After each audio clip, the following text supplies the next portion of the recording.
Muy buenas noches, queridos hermanos y amigos de este ministerio Arca de Gracia. Soy el pastor Joel Díaz de La Paz y como de costumbre, de martes a viernes, estoy aquí presentándoles la palabra de Dios, haciendo estudios bíblicos y profundizando acerca de las Sagradas Escrituras. La Biblia es la palabra de Dios, la única regla de fe y documento confiable para anclar nuestras creencias, nuestras motivaciones religiosas y tomarla como un libro de texto o un mapa de la vida, el cual estaremos siempre siguiendo hasta que nos lleve de vuelta a casa con Jesucristo. Que Dios me los bendiga mucho. Hemos venido estudiando el perfil de Pedro el discípulo y más tarde apóstol de Jesucristo en base al tema de identidad como creyente, como cristiano, como fieles en Jesús. Tenemos el tema de la identidad para llevarla siempre en nuestro espíritu, en nuestras palabras, nuestras acciones, que todo hable, todo nos identifique como hijos e hijas de Dios.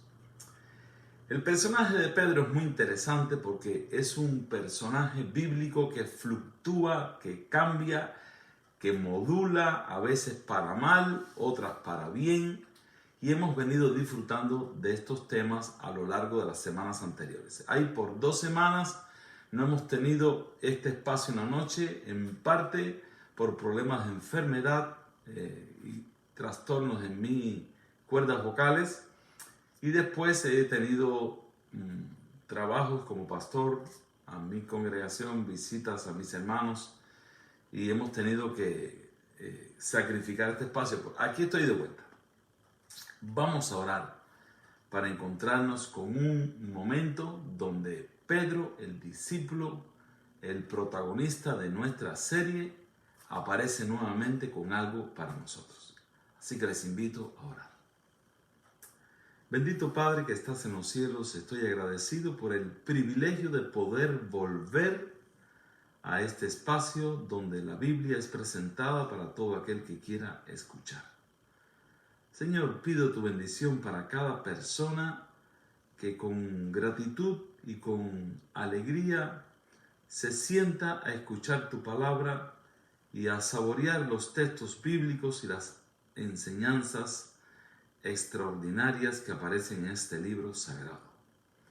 Oro por cada persona, por cada familia que intenta entender tus caminos, seguir tus pisadas y conocer más de ti. También, Señor, oramos por los enfermos que ya te hemos mencionado, que tú por favor extiendas tu mano divina y reprendas el espíritu de enfermedad y estas personas puedan ser liberadas y salvadas por tu divina misericordia.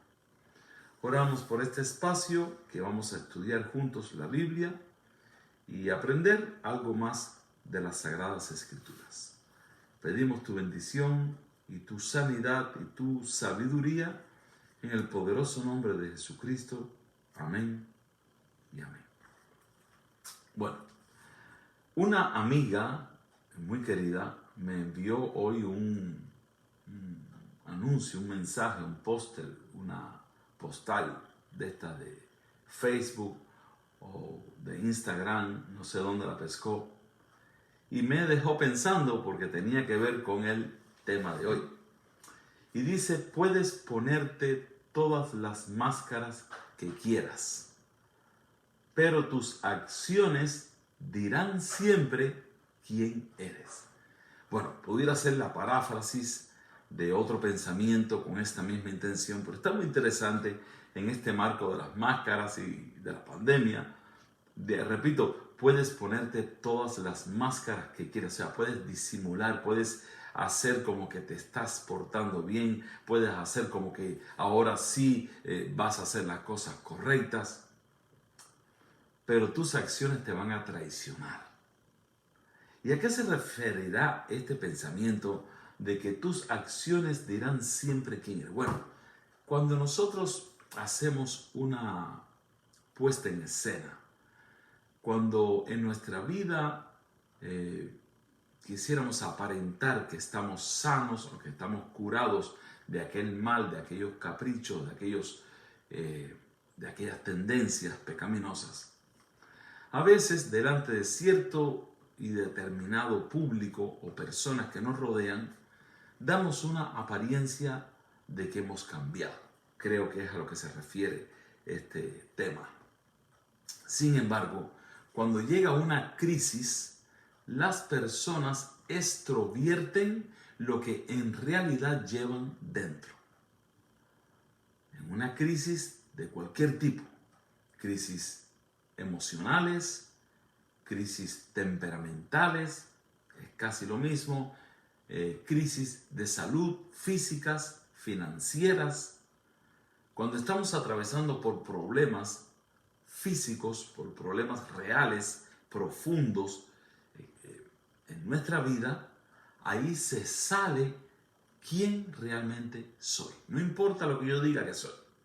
En la crisis se sabe qué es lo que tienes dentro. Converso con mis hijos y les insto siempre a ponerle extras a sus vidas. Vamos a poner el ejemplo.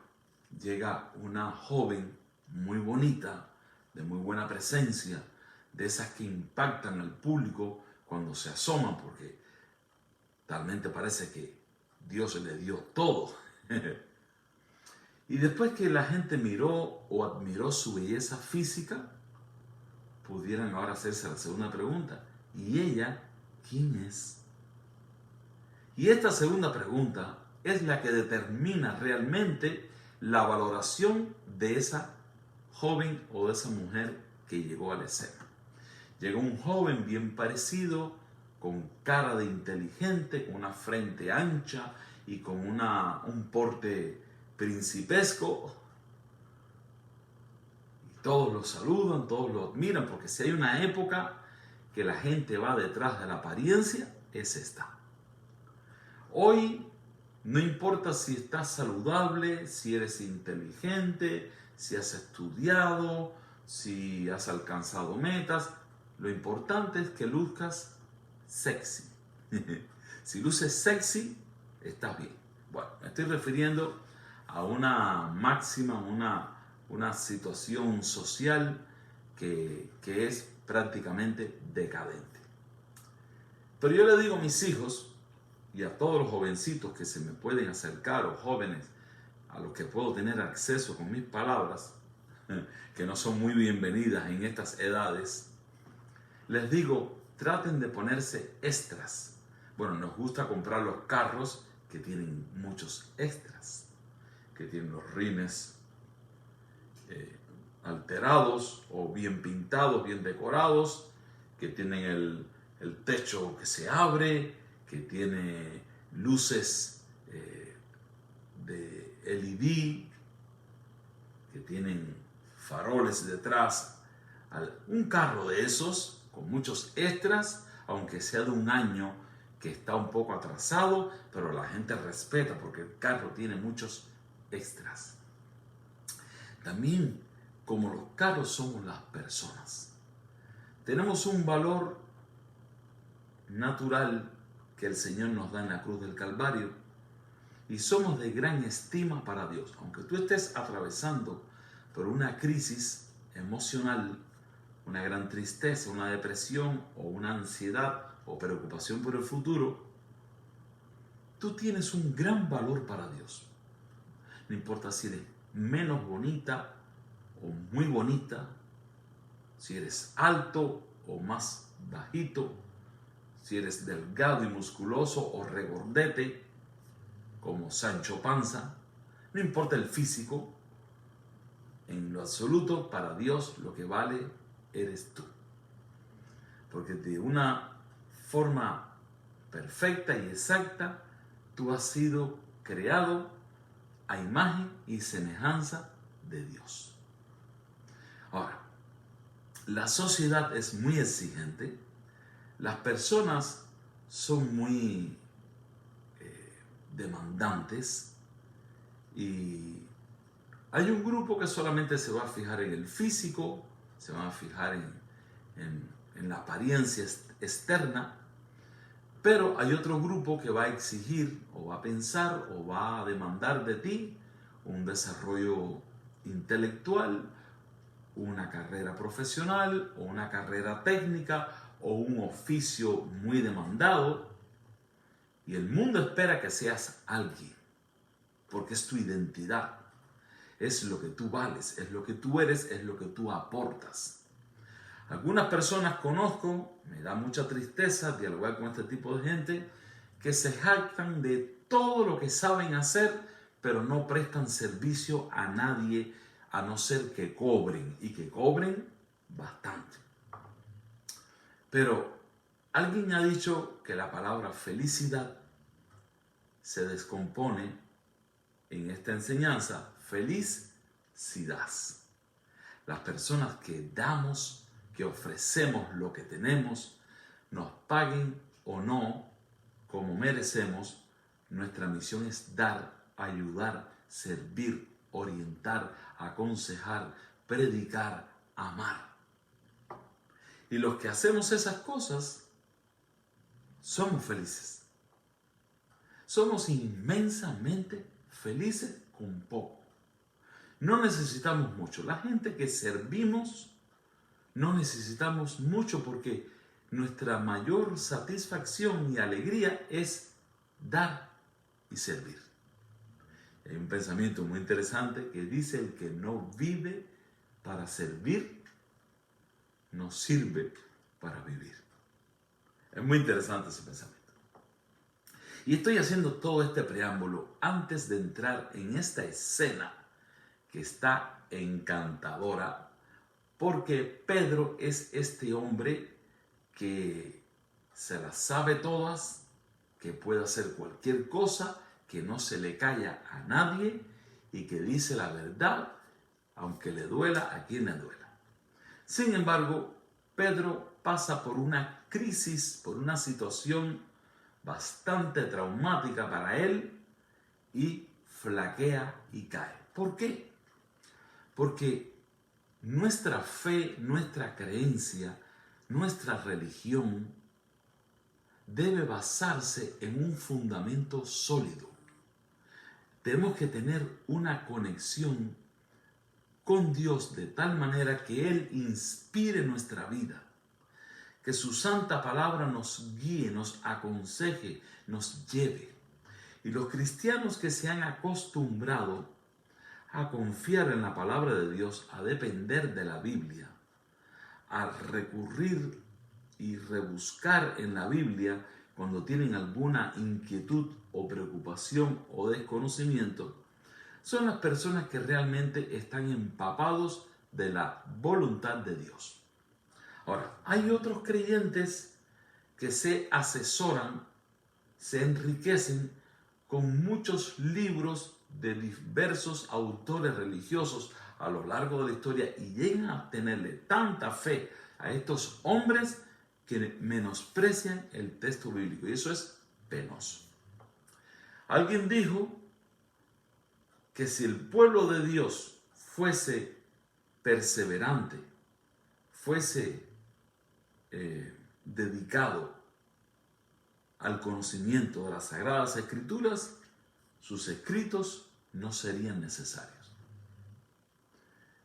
Porque la Biblia es la palabra de Dios. Y el hombre vive de toda palabra que sale de la boca de Dios. Ustedes me van a oír decir muchas veces ese texto, porque este es el momento donde la gente quiere declarar, quieren decretar, quieren quebrantar, quieren romper, quieren atar.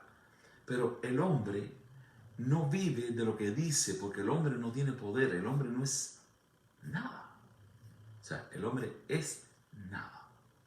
El hombre, dice la palabra de Dios, es como la flor del campo, hoy es y mañana no es. Qué importante es que nosotros tengamos conciencia de quiénes somos a la vista de Dios.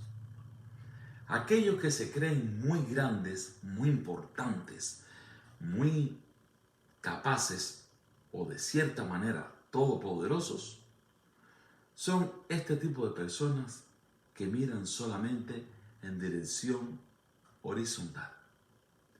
Los creyentes tenemos una visión vertical, miramos hacia arriba.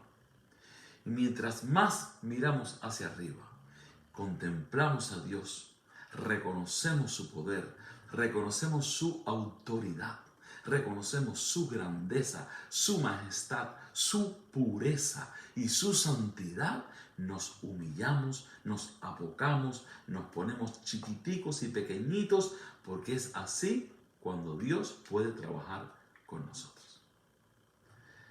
¿Qué le pasa a Pedro? Pedro es el discípulo que siempre está dando problemas. Vamos a buscar en el libro de San Mateo, capítulo 26. Vamos a hacer un pequeño recuento de qué trata este capítulo hasta que lleguemos a la escena que vamos a tratar esta noche. El capítulo 26 de San Mateo es uno de los capítulos que va dibujando el final del libro. Este libro tiene exactamente 28 capítulos. Estamos en el 26, 2 capítulos antes, y lo que estamos contemplando aquí es la despedida de Cristo de sus discípulos que más tarde fueron apóstoles. Y dice el capítulo 26, versículo 2. Cristo les dice: sabéis que dentro de 2 días se celebra la Pascua, y el Hijo del Hombre será entregado para ser crucificado. Esta declaración de Cristo no está en parábola, no está disimulada, no está más o menos entretejida en otra predicación. Es algo que él le dice claramente: miren, faltan 2 días para la Pascua, y cuando llegue la Pascua, el Hijo del Hombre va a ser entregado para ser sacrificado, ser crucificado. Y ahí le hace una explicación cómo va a suceder la cosa. Vamos a seguir avanzando, vamos a mirar por arribita. Y lo que viene en el versículo 17 en adelante es la descripción de la última cena, esa famosa pintura de los pintores famosos que les gusta describir la última cena. Bueno, es el incidente de la última cena, cuando Cristo se reúne por última vez con sus discípulos. Y aquí el Señor anuncia que hay uno de ellos que lo va a traicionar. Vayan llevando un hilo de lo que a donde vamos a llegar después. O sea, primero Jesús le dice: el Hijo del Hombre va a ser entregado para ser crucificado dentro de 2 días. Clarito se lo dijo, sin lugar a dudas. Después se busca un lugar donde tener un encuentro con sus discípulos y se reúnen a tener la última cena. Y aquí le dice que las mismas personas que meten la mano en el pan para coger el pan, uno de esos, o sea, bien íntimo, es entre ustedes, hay uno que me va a entregar. Y ellos comienzan a decir: seré yo, Señor, seré yo, Señor. Y ustedes saben todo lo que pasó cuando él toma la copa, come el pan, etc. Ahora, en el versículo 31, Jesús les corrobora, les repite, les insiste en que viene una crisis.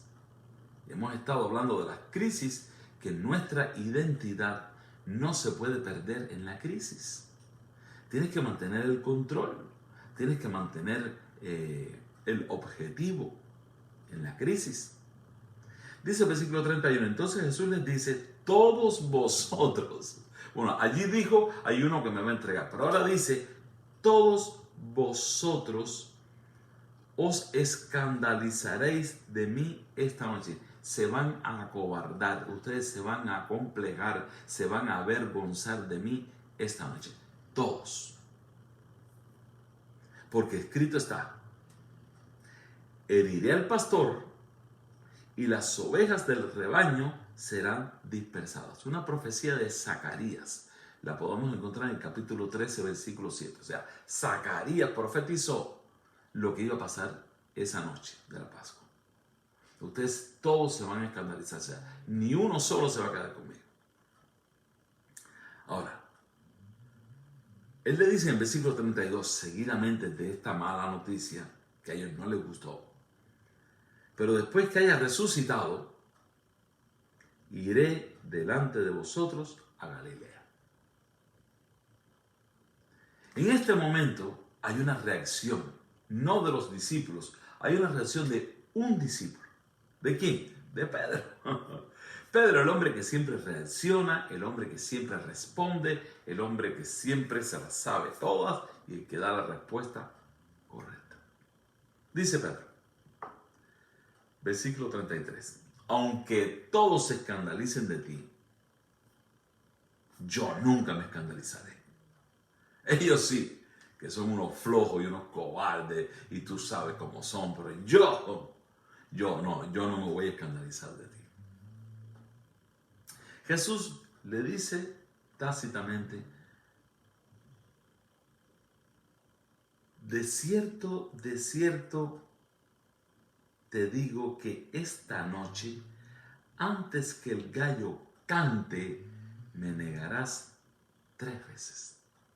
Pedro, envalentonado, Pedro eufórico, Pedro seguro de sí mismo, seguro de sus fuerzas, de su valor, además consciente de la espada que lleva escondida en su ropa, dice, no, yo no me voy a escandalizar. Esta gente sí, pero yo no. Y Jesús le dice, de cierto te digo que esta noche, antes que el gallo cante, me negarás 3 veces. Esta noche,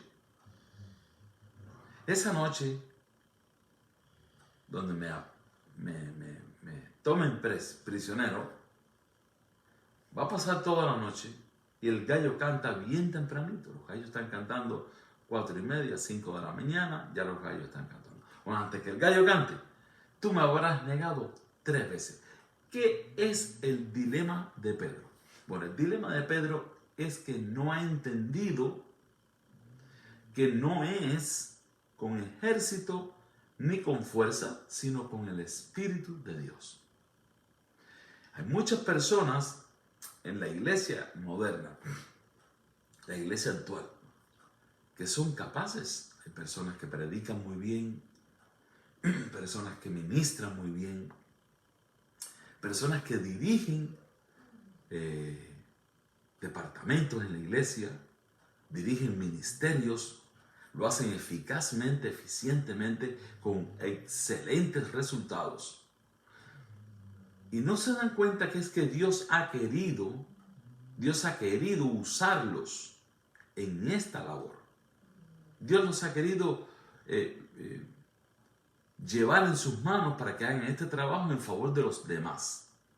Pero se han envanecido, se han creído que ellos son los que pueden hacer estas cosas. Y el Señor le dice a Pedro, Pedro, te parece que puedes, pero no puedes. Porque en el camino cristiano, en las luchas que enfrentamos, en las crisis de la vida, nosotros tenemos una oportunidad de vencer solamente al lado de Jesús. ¿Y qué quiero decir con esta frase? Al lado de Jesús. Bueno, solamente teniendo una comunión con Jesús donde yo reconozco que soy un discapacitado y que si algo bueno puedo hacer, si algo bueno puedo lograr, es por el poder que obra en mi vida. El poder de Cristo que obra en mi vida. Yo no soy capaz de enfrentar ni una pequeñita batalla porque el enemigo me tiene codificado, me tiene estudiado, y cuando pone sus trampas, sus tentaciones y sus batallas que esgrime contra mí, puedo caer fácilmente, a menos que con Jesús, con Cristo, yo teniendo esta comunión, fortaleciéndome en su palabra, mediante la oración, trabajando con Cristo, yo pueda tener una fe robusta y resistente a la crisis. Por eso Cristo le dice de antemano: Pedro, te voy a dar la profecía de esa noche. Esa noche la cosa se va a poner tan difícil que hasta tú, que llevas una espada, que eres fuerte, que eres colérico, que eres un tipo que te comes un ejército, hasta tú esa noche me vas a negar. O sea, 3 veces vas a decir que no me has visto nunca. Y Pedro le responde. Pedro no se queda callado. Pedro es de los que responde siempre. Y dice Pedro: aunque me sea necesario morir contigo, no te negaré. Y todos los discípulos dijeron lo mismo: nosotros tampoco te vamos a negar. No, Señor, nosotros no. Me parece ver como un aula de clase de niños pequeños diciendo esto. Porque nosotros tenemos el deseo, nosotros tenemos el conocimiento, tenemos la información correcta, qué se debe hacer, qué no se debe hacer. Mire, la vida cristiana de muchas personas ha fracasado vez tras vez porque basaron su vida cristiana en qué se debe hacer, qué no se debe hacer. A veces me preguntaban cuando yo era más joven, muchachas de la escuela, muchachos de la escuela, compañeros de mi clase, me decían: en la iglesia tuya, ¿qué se puede hacer y qué no se puede hacer? Y cuando me hacían esa pregunta me dejaban fuera de base porque yo no sabía qué responder. Pero la gente quiere saber qué se puede hacer, qué no se puede hacer. Porque basar la vida cristiana en qué se puede hacer y qué no se puede hacer es un fracaso. La vida cristiana se basa en un conocimiento, en un descubrimiento de la persona verdad, de la persona maravillosa que es el Salvador del mundo. Y la comunión a la cual yo tengo acceso con Cristo, esa comunión, ese privilegio de poder hablar con Cristo por medio de una simple oración, de poder escuchar su voz por medio de la lectura de la Biblia. Ese privilegio es lo que produce en mí una transformación de adentro hacia afuera. Dime con quién andas, te diré quién eres. Entonces, si una persona no puede tener una conexión con Dios de este estilo, puede estar muchos años en una iglesia, pertenecer, y los miembros de esa iglesia, el pastor de esa iglesia, durante todos esos años va a tener que sufrir el estancamiento espiritual de esa persona, porque va a la iglesia, porque seguramente sabe tocar un instrumento, seguramente tiene una motivación para ir, le gusta pertenecer a un grupo, ese nombre de esa iglesia le encanta. Allí conoce personas, allí lo respetan, allí lo quieren, allí él saca su tarjeta y paga cuando hay que comprar algo. Es de esas personas que se integra, se funde en la familia de la iglesia, pero sus manías, sus caprichos, sus desórdenes temperamentales lo tiene que sufrir la congregación toda la vida porque no crecen, no salen de ese primer paso. Porque el primer paso es creer, aceptar, conocer. El segundo paso es confiar en Dios, creer en su palabra, aceptar el escrito está como está escrito. No. Sí, ahí dice que es así, pero eso seguramente era para otros tiempos. Ya para estos tiempos no. Hay un versículo que dice: se seca la hierba, se cae la flor, pero la palabra de nuestro Dios permanece para siempre. La Biblia está llena de versículos que nos orientan y nos enseñan que lo que está escrito, está escrito. Y aceptar la palabra de Dios, aceptar la ley de Dios, aceptar los mandamientos de Dios, una cosa es firmar debajo y otra cosa es vivir en ese nuevo estilo de vida. Ese milagro solamente Dios lo puede hacer en nuestros corazones. Ahora, el Señor le dice a Pedro, le dice a los discípulos: esto no es de machos. Esto no es de fuertes. Esto no es de tipos duros. No, no, no. Esto es de comunión, de relación, de experiencia. Ustedes han perdido mucho tiempo discutiendo quién va a ser el mayor.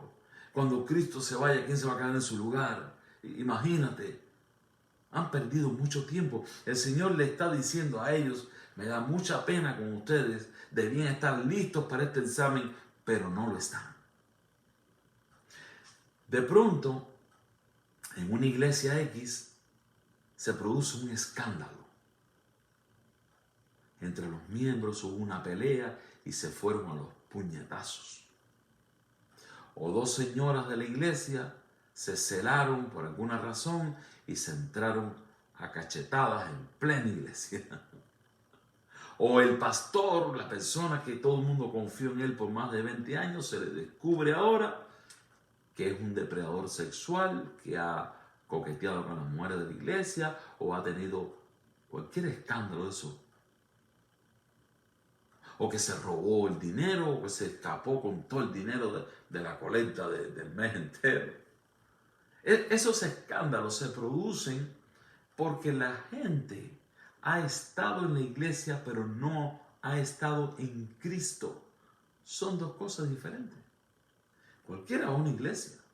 Mira, ir a una iglesia es algo muy agradable. Si yo te invito a la iglesia, tú vas al primer día de la iglesia y vas a decir, oye, qué bonita se viste la gente aquí. Cuando yo vuelva, pues venir mejor vestido. Vine con un jean y vine con una camisita así, más o menos, porque yo no sabía cómo. Oye, entonces te empiezas a buscar ropita linda en la tienda para ir a la iglesia. Ya tienes una motivación, porque tú no ibas a ninguna parte nunca. Y en la iglesia hay gente bonita, muchachas bonitas, jóvenes guapos. Hay un ambiente familiar, casi siempre cenan después del culto. La iglesia es un lugar tentador. Mucha gente va a la iglesia por años como quien va a un club, a una sociedad, a un ambiente familiar. La iglesia es un lugar muy bonito. Sufrí mucho el tiempo de la pandemia que la iglesia estuvo cerrada. Pero ahora que la iglesia abrió, la pasamos súper. Nos encontramos los hermanos, cantamos alabanzas, oramos, estudiamos la Biblia, discutimos temas bíblicos, muy interesante es ir a la iglesia. Pero eso no te ayuda en nada si no tienes una comunión con Dios, si no te confiesas tus pecados con Dios, si no abres la Biblia para orar, si no le dices, Señor, revélame en qué te estoy fallando. Si tú no eres un seguidor de corazón, cuando llegue la crisis como los discípulos, vas a caer, vas a flaquear. Y yo también, cualquiera que sea. Dice Pedro, aunque tenga que ir, aunque sea necesario morir contigo, no te negaré. Y todos los discípulos dijeron no, Señor, no, nosotros nunca vamos a hacer eso. Pero es que la crisis, tú no sabes en qué número viene. Tú esperas una crisis nivel 4 y se te aparece una crisis nivel 9 o nivel 10. Si no estás preparado espiritualmente, si no tienes una conexión seria con el Señor, llega la crisis y no puedes resistir. Hay crisis personales, hay crisis matrimoniales, hay crisis familiares, hay crisis corporativas para toda la iglesia, para toda la cristiandad. Si hay un momento que el pueblo de Dios tiene que estar listo para la crisis, es hoy. No sabes qué viene mañana.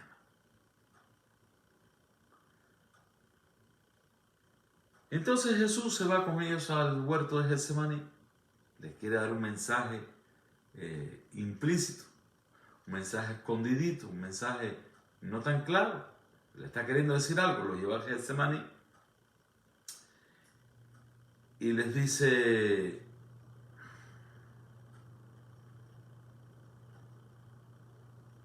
sentaos aquí, siéntense aquí muchachos. Entre tanto que voy allí y oro. No sé cuánto tiempo tú pasas orando, ¿no? A lo mejor tú te arrodillas a orar, se te va la cabeza para adelante y te quedas dormido. Y te despierta al rato con dolor en el cuello, te quedas dormido orando ahí al lado de tu cama. Siéntense aquí, muchachos, que voy a ir allí a orar. ¿Eso era lo que Jesús realmente quería que pasara? No. Él les dio la opción. Siéntense aquí, que yo voy allí a orar. ¿Qué debieron decir ellos que van a una crisis? Señor, espérate, vamos allí a orar contigo. Si tú te vas para allí nos vamos nosotros. ¿Cómo que sentado?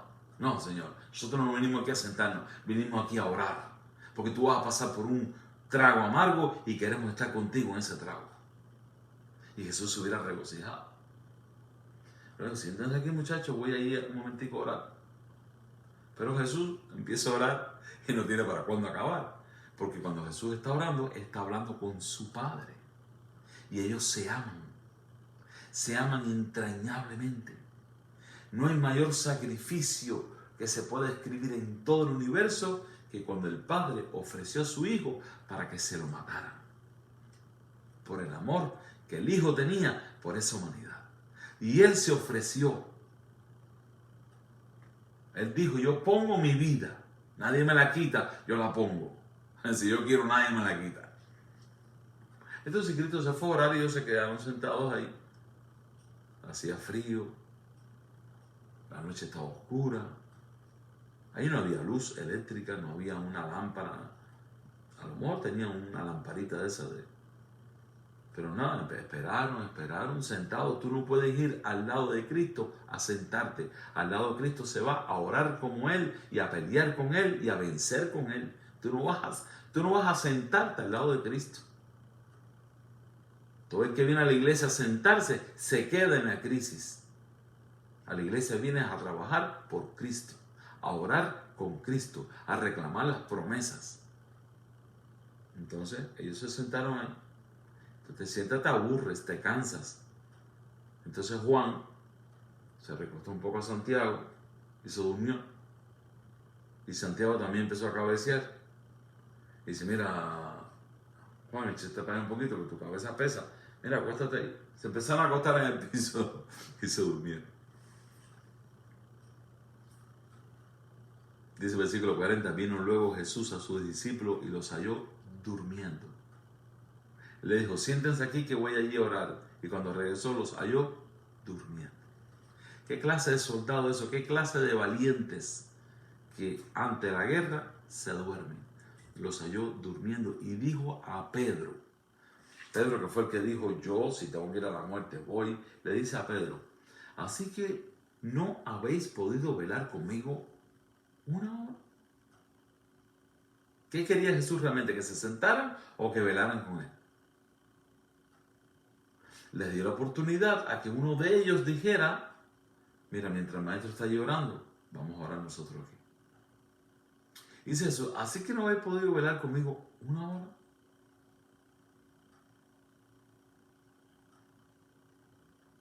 Velad y orad para que no entréis en tentación. Porque el espíritu, con minúscula, el espíritu humano, el espíritu a la verdad está dispuesto, pero la carne es débil. Tú crees que puedes, pero no puedes nada. Tú crees que vas a resistir, pero no vas a resistir nada. Tienes que hacer una preparación, un entrenamiento como un soldado para que cuando llegue la crisis puedas resistir. Hay personas que no salieron del nivel 1 nunca. Y los que no salen del nivel 1 pasan al nivel 0. No pasan al 2. El que se queda en el nivel 1 y no progresa, no estudia, no profundiza, no ora, no clama a Dios, no sale del nivel 1 y se va resbalando así hacia atrás un poquito hasta que cae en el nivel 0. Por eso Cristo les dice, velad y orad, porque el espíritu está presto, pero la carne es débil. Tiene un antagonismo. Hay un mensaje en Gálatas 5 que habla del tremendo conflicto entre el espíritu y la carne, cómo se oponen entre sí. Porque somos mitad espiritual, mitad carnal, una manera de decirlo. O pudiera decir también somos 100% espirituales y 100% carnales. O tenemos dos naturalezas. Diferentes formas de decirlo. Pero dice Gálatas 5, creo que es el 17 en adelante, este dilema de los frutos de la carne, los frutos del espíritu. ¿Cómo se comporta un hombre carnal? ¿Cómo se comporta un hombre espiritual? Tú quieres comportarte espiritualmente, pasa tiempo con Dios, leyendo la Biblia y orando. Jesús fue a hablar con su Padre. Los discípulos se acostaron a dormir. ¿Tú crees que van a resistir una batalla? ¿Crees que van a resistir una crisis? No. Están garantizando el fracaso desde ahora. Esos deportistas que pierden tiempo, que pasan malas noches y que están garantizando quién va a perder en la competencia.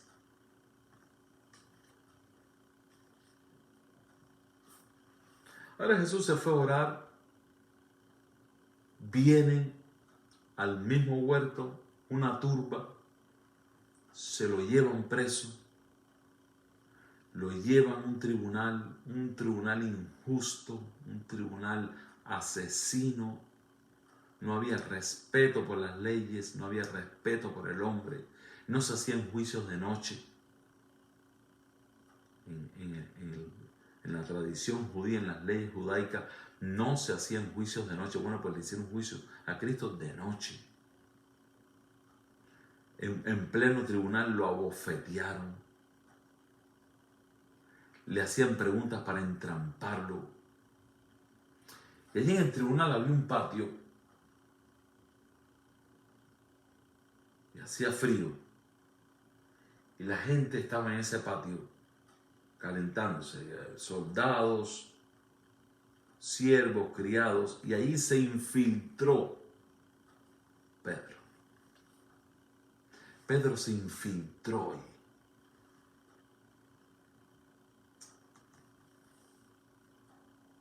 Y se hizo que estaba en el grupo, que era uno más.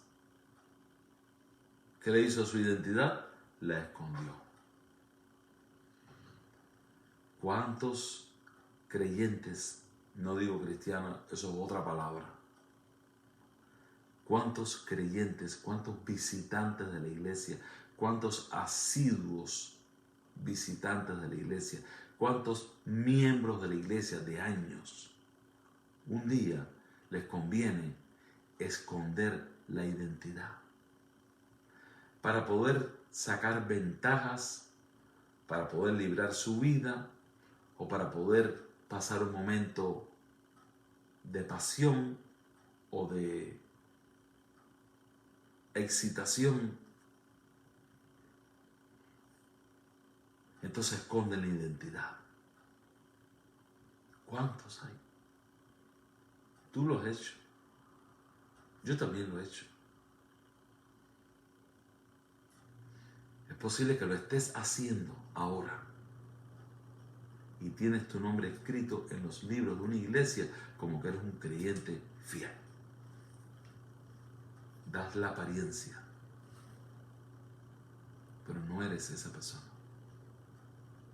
Pedro se metió allí, como él habló tanto, como dijo tanto, ahora se mete aquí como un perrito cuando va con el rabito entre las patas. Y se mete aquí escondido. Aquí no entró fanfarrón. Él dijo que si tenía que ir a la muerte, iba a ir a la muerte. Pero aquí entra escondidito y se pone ahí al lado de la candelita a frotarse las manos. Dice el versículo 69 del capítulo 26 de Mateo. Esto es un capítulo extraordinario, pero estoy cogiendo partecita. Dice el versículo 69. Pedro estaba sentado fuera en el patio y se le acercó una criada diciendo: ¿tú también estabas con Jesús en Galileo? Porque los hombres somos más torpes para recordar las caras, pero las mujeres no. Cuando las mujeres ven a alguien no se les despinta. Y como Pedro era un tipo tan fanfarrón y tan alardoso y tan prominente, la gente se fijaba más en él. Y ahora esta criada le dice: ¿tú también estabas con Jesús en Galilea? El que están juzgando allá adentro, que lo van a crucificar y tú estabas con él. Eso aterrorizó a Pedro. Se aterrorizó. Dicen los puertorriqueños, se paniqueó. Porque lo reconocieron. Él está tratando de que no lo reconozcan. Se está camuflando. Es de noche. Pero hay una que lo reconoció. Tú rentas un hotel por ahí y te vas con un amante. Y te vas lejos. ¡Qué casualidad! Allá te encuentras una persona que te reconoció. Hey, ¿usted qué hace aquí? Usted no es de allá de... La gente te conoce.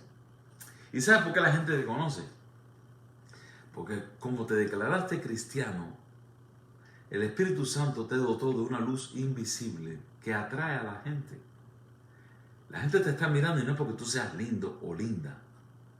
La gente te está mirando porque el Espíritu Santo ha puesto en ti una gloria tomada de la palabra de Dios, tomada del poder de Dios. Y la gente te distingue, la gente te conoce. Dice Cristo, para que vean vuestras buenas obras y glorifiquen al Padre. ¿Para qué Dios te ha dado esa luz? Para que vean tus buenas obras. Después tú te quieres camuflar entre los ateos, entre los del mundo pecaminoso, hostil, rebelde. Pero la gente te reconoce. Dice la criada, tú estabas con Jesús en Galileo. Vamos a ver qué dice Pedro, el valiente Pedro. Mas él negó delante de todos, o sea, tuvo que levantar la voz. Negó delante de todos diciendo, no sé lo que dices. No sé lo que dices. Pero se lo dijo delante de todos, tuvo que subir el tono de voz y había alguien que lo estaba oyendo. Estaba Jesús dentro, en pleno tribunal, y la gente hablando sandeces y barbaridades en contra de él. Y Jesús estaba viendo, ¿cómo puedo salvar a Pedro? ¿Cómo puedo sacar a Pedro de ese estupor, de esa fantasía de que él es el más importante en la iglesia, que es el líder de la iglesia? ¿Cómo puedo salvar a Pedro de esa locura que él tiene? Pensando que sin él la iglesia no funciona y no camina. ¿Cómo lo puedo sacar de ahí? Diría el Señor allá adentro, ya va una. Ya cayó la primera. No sé lo que dices. Saliendo él a la puerta, le vio otra. Las mujeres, ya les digo, le vio otra. Y dijo a los que estaban allí, también este andaba con Jesús el Nazareno. También este andaba con Jesús. Se lo digo a la gente que estaba allí. O sea, ya un segundo testigo, que dos gente que te conocen. Pero él negó otra vez con juramento, no conozco al hombre. Wow, Pedro. Perdiste tu identidad. Perdiste el valor moral. Perdiste tu lugar entre los valientes. Pedro, ahora no cabes en la lista de Hebreos 11. Qué pena, Pedro. No conozco al hombre. ¿Cuánta gente hay en las iglesias que no conocen al hombre? ¿Cuánta gente hay en la iglesia? La gente deserta de las iglesias. Se alejan de la congregación. Se buscan una iglesia más cómoda, más barata. Venden una onza de verdad que conocen, porque lo que saben de la verdad es un poquito. Venden esa onza de verdad y compran una tonelada de mentiras. No conocen al hombre. Por eso es que se van. La gente se va de la iglesia porque no conocen al hombre, al Hijo del Hombre, a Jesucristo. Pasaron por la iglesia, pero la iglesia no pasó por ellos. Nunca aprendieron. Se quedaron siempre en primer grado. ¿Por qué Pedro pierde su identidad? Porque él está diciendo la verdad. Él no conoce al hombre como él debía conocerlo. Él ha caminado con Jesús, él ha visto a Jesús hacer cosas, él ha participado, pero él no conoce al hombre. Él no conoce a Cristo como debía conocerlo. No conozco al hombre. Ya van dos, Pedro. Cristo está adentro, pero está oyendo lo que está afuera. Y Cristo dice, van dos. Un poco después, o sea, esto fue ahora, después y al ratico. Yo creo que no pasaron ni 15 minutos o media hora. Un poco después, acercándose los que por allí estaban, dijeron a Pedro. Ya no son las dos mujeres estas que lo conocieron. Ahora, los que por allí estaban. Señores, Cristo predicaba delante de multitudes de 15, 20 mil personas. ¿Y quiénes iban con Cristo? Los discípulos. Ellos se sentían orgullosos de andar con el que hacía milagros y maravillas. En aquel momento en que Cristo no hizo milagros y que la gente se fueron, ellos se quedaron descorazonados, entristecidos, avergonzados, y Cristo les tuvo que decir, ¿ustedes se quieren ir también? Váyanse. O sea que ellos andaban con Cristo en la primera fila. Todo el mundo los conocía.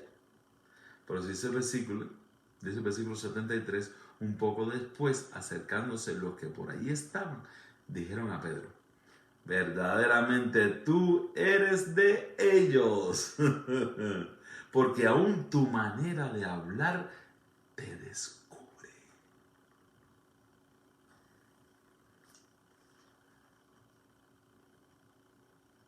Tu manera de hablar.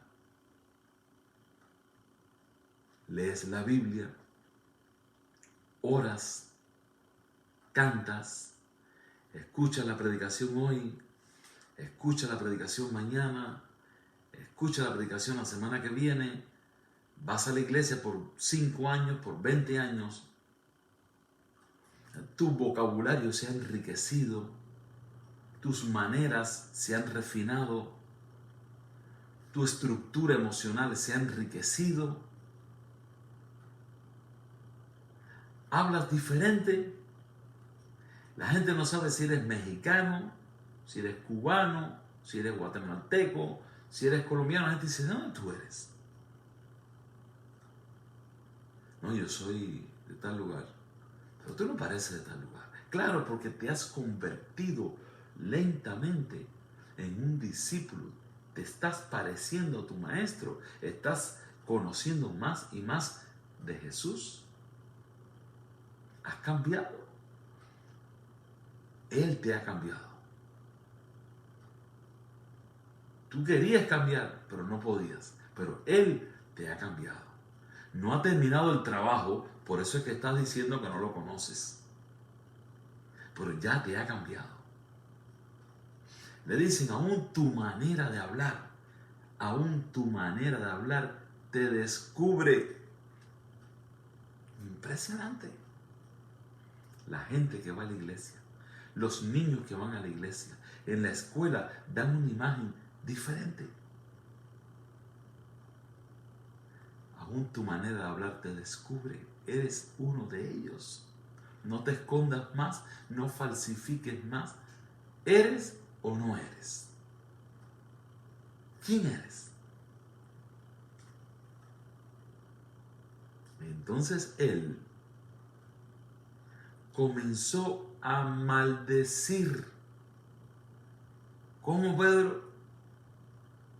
Comenzó a maldecir y a jurar. No conozco al hombre. Se enojó y todo.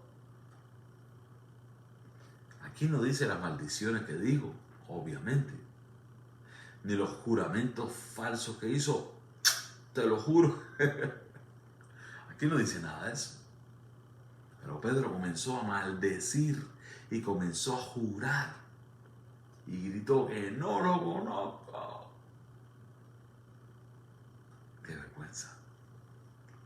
pensar que todos hemos hecho este papel de Pedro. Y algunos lo están haciendo ahora mismo. Hay personas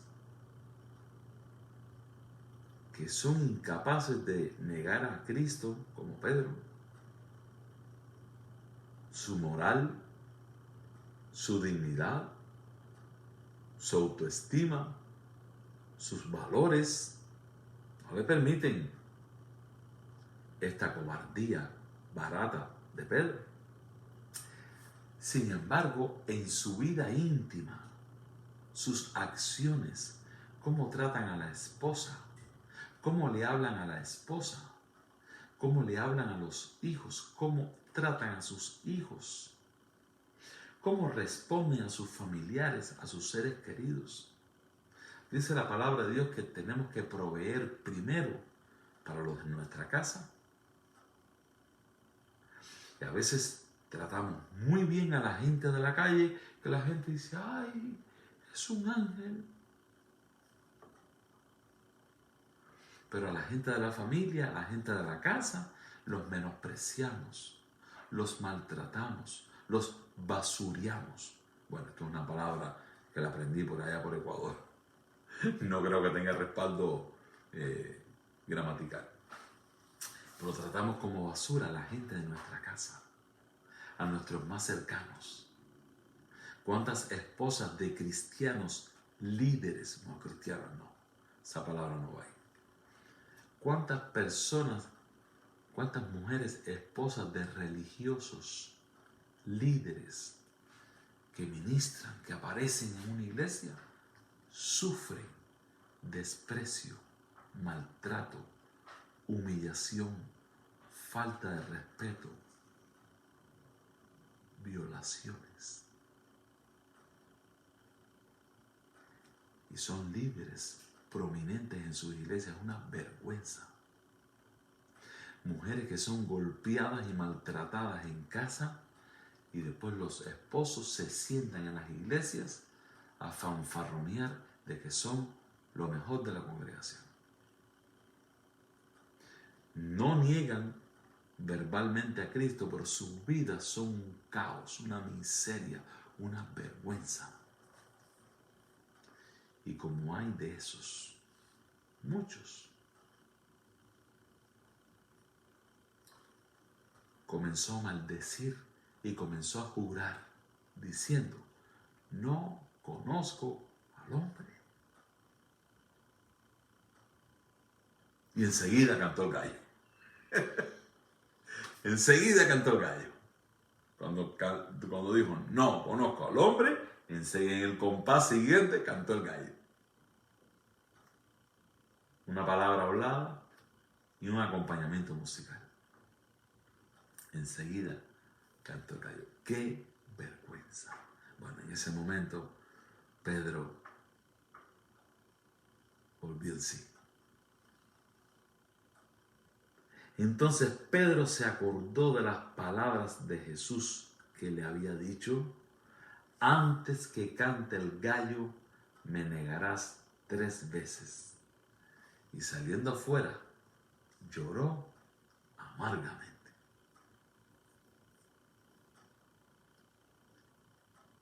Qué tremendo personaje el de Pedro. Pero ¿cómo nos describe a nosotros? Así somos. Así somos como Pedro. Debíamos terminar como Pedro, llorando amargamente y arrepentidos. Dice el mensaje de Juan el Bautista, arrepentíos y bautícese cada uno de vosotros para perdón de pecados y recibiréis el don del Espíritu Santo. ¡Qué hermosura! No importa los pecados que hayas cometido, no importa las faltas que hayas rayado, no importa el daño que hayas hecho. Si tú puedes clamar a Dios por un verdadero arrepentimiento y entregarte al Señor, Él te va a perdonar. Pedro fue y lloró amargamente, se arrepintió de corazón. todo aquello que dijo Pedro, si tengo que ir a la muerte por ti, voy a ir. Así pasó. Él murió crucificado y con la cabeza para abajo, porque decía que no era digno de morir como su maestro. Pero no en el momento que lo dijo, sino en el momento que se produjo el cambio y la transformación por medio del Espíritu Santo. ¿Tú quieres realmente ser un elegido, un escogido, uno de los que va a ver el rostro de Cristo? Trabaja con Dios. Recibe de su palabra. Pasa tiempo orando. Pasa tiempo sirviendo al Señor. No digas que vas a hacer, haz. No digas que vas a traer, tráelo. No digas que tú lo vas a comprar, cómpralo. Sirve. Bendice a la gente. Trae a otros a los pies de Cristo. Enfráscate en ser más un cristiano que ser tú mismo. Le estaba diciendo a los jóvenes de mi iglesia que les estoy dando la clase bíblica, les estaba poniendo un ejemplo y les dije, cuando alguien te pregunte ¿qué signo zodiacal tú perteneces? Respondan, yo soy cristiano. Tú eres Géminis, eres Tauro, yo soy cristiano. No, pero de verdad, ¿qué signo tú perteneces? Yo soy cristiano. Porque el signo predestina a la persona. Y la predestinación es una estrategia de Satanás para que tú entiendas que no tienes arreglo. Si te tocó, te tocó. Y si no, no te tocó. No es así. Arrepentíos y bautícese cada uno de vosotros para perdón de pecados y recibiréis el don del Espíritu Santo. Hermano, que Dios te bendiga. Espero que esta palabra te pueda ayudar a quitarte el disfraz si es que lo tienes y tratar de vivir una vida concentrada en Cristo, no en la iglesia, en Cristo.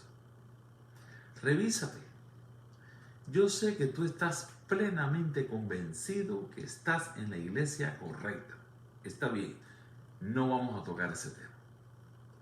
Lo que quiero es que te convenzas que eres un discípulo de Cristo, que amas al Señor, que no puedes estar tranquilo si no lees su palabra, que no tienes paz si no oras y que no eres feliz si no predicas su palabra. Si tienes esas tres características, tú eres un discípulo de Cristo. A la iglesia que vayas no es relevante, pero si no eres un discípulo de Cristo, estás perdiendo el tiempo en esa iglesia y en cualquier otra que escojas. Que Dios te bendiga, es mi deseo, es mi oración, y vamos a orar para cerrar este mensaje. Bendito Padre que estás en los cielos, te agradecemos por la claridad de la Biblia y por las oportunidades extraordinarias que nos das de volver a empezar en una vida conectados con Jesús. Perdona nuestros pecados, el tiempo que hemos perdido vagando dentro de la iglesia. A partir de este momento que podamos tener una experiencia real con Jesucristo y ser transformados, experimentar ese gozo de la transformación que solamente el Espíritu Santo puede hacer. A ti, Señor, te damos la gloria y te damos la alabanza y te reconocemos como nuestro Creador y nuestro Salvador. Bendice cada hermano que ha escuchado este mensaje y los que lo van a escuchar después que ya haya sido grabado. Danos tu paz, tu bendición. Te pedimos todo en el nombre de Jesucristo. Amén y amén. Hermanos, mañana nos vemos, más o menos a las 9, a las 10, a la hora que yo pueda. Y lo puedes revisar en casa, en otro momento que te sea más cómodo. Un abrazo y que Dios te bendiga mucho. Tengan buenas noches.